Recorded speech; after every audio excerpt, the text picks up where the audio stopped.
اور پیار سے انہیں گود میں اٹھا لیتے۔ یعنی کہ آپ صلی اللہ علیہ وآلہ وسلم اگر کسی راہ سے گزر رہے ہوتے، اگر انہیں راستے میں کوئی بچہ ملتا تو آپ اسے اپنی سواری پہ بٹھا لیا کرتے تھے، اور سلام یہ نہیں کرتے تھے کہ چھوٹے ان کو کریں، بلکہ آپ صلی اللہ علیہ وآلہ وسلم بچوں کو خود سلام کر لیا کرتے تھے اور ان کے سروں پر پیار سے ہاتھ پھیرتے تھے اور انہیں گود میں اٹھا لیا کرتے تھے۔ نبی کریم صلی اللہ علیہ وآلہ وسلم نے ایک دفعہ ایک بچے کو دیکھا جو سردی سے کانپ رہا تھا، بدن پر کوئی گرم کپڑا نہیں تھا۔ آپ صلی اللہ علیہ وآلہ وسلم نے اس کا حال پوچھا تو بچے نے کہا، میں یتیم غلام ہوں، میرا آقا کافر ہے۔ آقا کہتے ہیں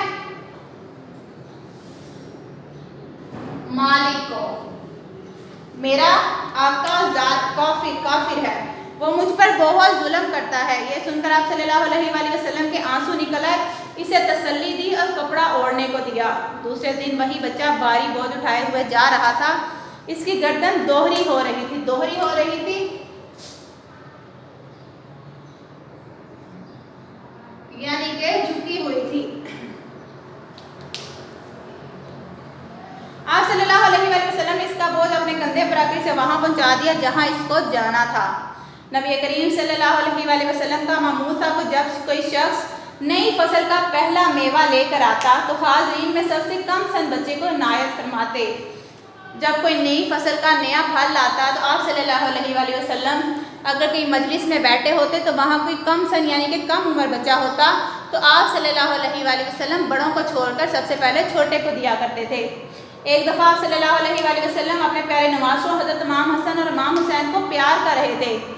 ایک شخص یہ دیکھ کر بولا کہ میرے 10 بچے ہیں، میں نے انہیں تو کبھی اس طرح پیار نہیں کیا۔ آپ صلی اللہ علیہ وآلہ وسلم نے فرمایا، اگر اللہ تمہارے دل سے محبت چھین لے تو میں کیا کر سکتا ہوں؟ یعنی کہ آپ صلی اللہ علیہ وآلہ وسلم نے فرمایا کہ اگر اللہ نے ہی تمہارے دل میں محبت نہیں ڈالی تو اس میں کیا کر سکتا ہوں؟ حضور پاک صلی اللہ علیہ وآلہ وسلم دشمنوں کے بچوں کے ساتھ بھی بہت محبت اور شفقت سے پیش آتے تھے۔ اس محبت اور شفقت کی وجہ سے کافروں کے بچے بھی آپ صلی اللہ علیہ وآلہ وسلم کے پاس دوڑ کر آتے تھے۔ کافروں سے جنگ ہوتی تو حضور اکرم صلی اللہ علیہ وآلہ وسلم صحابہ کو حکم دیتے کہ دیکھو بچوں کو کوئی تکلیف نہ ہو۔ یعنی کہ آپ صلی اللہ علیہ وآلہ وسلم جنگ اگر کافروں کے ساتھ کرتے تھے تو وہاں بھی یہ خیال رکھتے تھے کہ اگر یہاں پہ کوئی بچہ موجود نہ ہو تاکہ اسے کوئی تکلیف نہ پہنچ جائے۔ بچے بے گناہ ہوتے ہیں، جو بچوں کو دکھ دیتا ہے اللہ تعالیٰ اس سے ناراض ہوتا ہے۔ یہ تھی رسول کریم صلی اللہ علیہ وآلہ وسلم کی بچوں کے ساتھ شفقت، محبت اور آپ صلی اللہ علیہ وآلہ وسلم کا حسن اخلاق یہ تھا۔ نبی کریم صلی اللہ علیہ وآلہ وسلم بڑوں اور بزرگوں کی تعظیم کا حکم دیتے۔ تعظیم کہتے ہیں عزت کا، تعظیم یعنی کہ عزت کا حکم دیتے تھے۔ یہی وہ عمل ہے جس سے انسان کے صحیح اخلاق کا پتہ چلتا ہے۔ آپ صلی اللہ علیہ وآلہ وسلم نے فرمایا، بندے کو اپنے رب کی طرف سے جو کچھ ملا ہے اس میں حسن اخلاق کا عطیہ سب سے بڑھ کر ہے۔ عطیہ کہتے ہیں تحفہ، عطیہ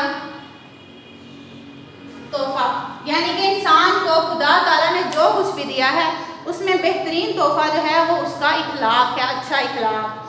فتح مکہ کے بعد حضرت ابو بکر صدیق رضی اللہ تعالیٰ عنہ اپنے ضعیف والد کو، ضعیف کہتے ہیں بوڑھے والد کو، جن کی بینائی خاصی کمزور ہو چکی تھی، بینائی یعنی کہ دیکھنے کی صلاحیت ان کی نظر جو تھی وہ کافی کمزور ہو چکی تھی، نبی کریم صلی اللہ علیہ وآلہ وسلم کی خدمت میں قبول اسلام کے لیے آئے۔ یعنی کہ حضرت ابو بکر صدیق اپنے بوڑھے باپ کو، جن کی نظر بھی کمزور تھی، حضور پاک صلی اللہ علیہ وآلہ وسلم کی خدمت میں لائے تاکہ وہ اسلام قبول کر لیں۔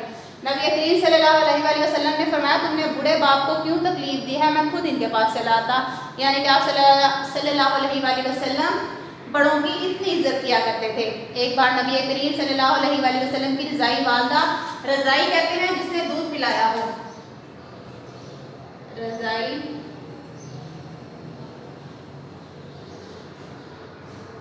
دودھ پلایا ہو، حضرت حلیمہ سعدیہ رضی اللہ تعالیٰ عنہ کسی گاؤں سے تشریف لائیں تو آپ صلی اللہ علیہ وآلہ وسلم ان کے احترام میں کھڑے ہو گئے، ان کے بیٹھنے کے لیے اپنی چادر مبارک بچھا دی، ان کی بات بڑی توجہ اور محبت سے سنی، ان کا کام کیا اور بڑے احترام سے انہیں رخصت کیا۔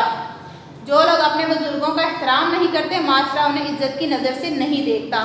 یعنی کہ حضور پاک صلی اللہ علیہ وآلہ وسلم کی رضائی والدہ جنہوں نے دودھ پلایا تھا، آپ صلی اللہ علیہ وآلہ وسلم کے پاس کسی کام سے آئیں۔